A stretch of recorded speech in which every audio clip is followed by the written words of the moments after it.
You've written about some early experiences, family experiences, where you had to go to an orphanage. Um, what did this teach you? What did you learn from these experiences? Well, being in the orphanage is the earliest memory I have. Um, and that memory is of my brother's voice crying, which haunted me for years. And I was so young that I couldn't connect what he was crying about. It was just a memory of him crying. And then he explained it to me. They all explained it to me. He was hungry, and he was crying because he was hungry.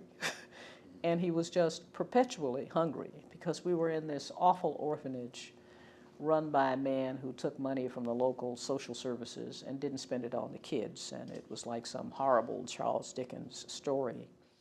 And he would whip the kids if they tried to find some food somewhere and a few crumbs. And one of the men who worked there would cook pork chops for himself, I was told, and then eat them and then give the bones, sell the bones to the kids, because if their parents came, their one parent who came to see them in some cases, or a relative, and left the money, he'd take the money and sell them the bones. So it was one of those horrible places.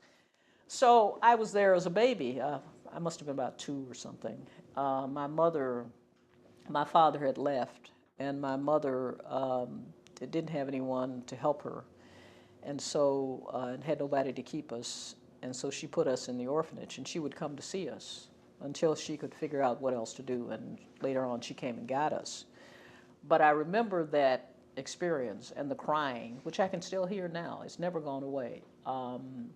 There were other kinds of formative experiences that I recall.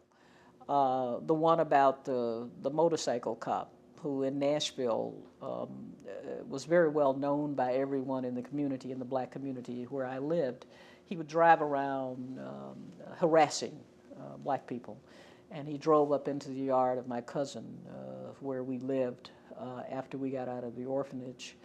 And I must have been about 4 or something by then, or 5, 4, I guess. And we were all standing out in the yard, which looked huge to me then, and now I go back and it's so tiny, playing, the kids, my older cousins would play ball, and they would watch us in the summertime. And all of a sudden, this motorcycle, this thing, this noisy thing, rolled up into the yard and scattered all the little kids like baby chicks, and we all just ran, crying. And he went around and around and around and around and around. And then he went up to one of the kids and said, "What's today?" And the kid said, "Monday." And he said, "Call me Mr. Monday," and tried to run over him. Mm-hmm. And our cousins grabbed us, and then he drove off. And I said to my older cousin, "Who was that? What is that?" He said, "Police." He told me it was the police. Mm-hmm. So from then on, in my mind, I associated police with Mr. Monday, who I found out, I don't even know if his name was Monday, but he would do that on whatever day it was, go around. People would be sitting on the stoop, and he would run up and say bad things to them. So that gave me some bad, that was a very bad experiences. And then there was the other one that I recall very well when I was working for this white family when I was about 11. And I was supposed to babysit with their little kid and iron clothes while I was babysitting daytime in the summer. And I discovered there were some record albums on the shelf, and I started playing them while I was working. And I really loved one particular one.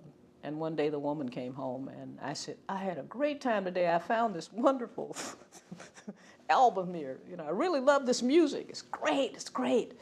And she snatched it out of my hand, and I said, "You shouldn't be listening to that. Who told you to listen to that? Leave those records alone." And she said, "You just leave them alone. It's not for you." And I was very hurt because I didn't know what I'd done. I mean, I knew I'd done something wrong, very wrong. And I went home and I told my Aunt Serena, and she said, "Gail, you stay out of those white folks' things."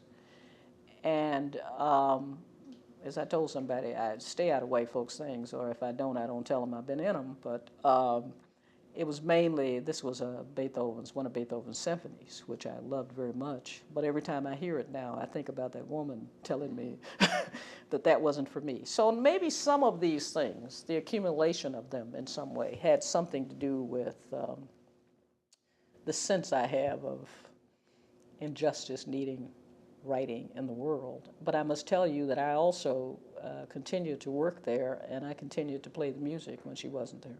Yeah. And she never caught you again? No.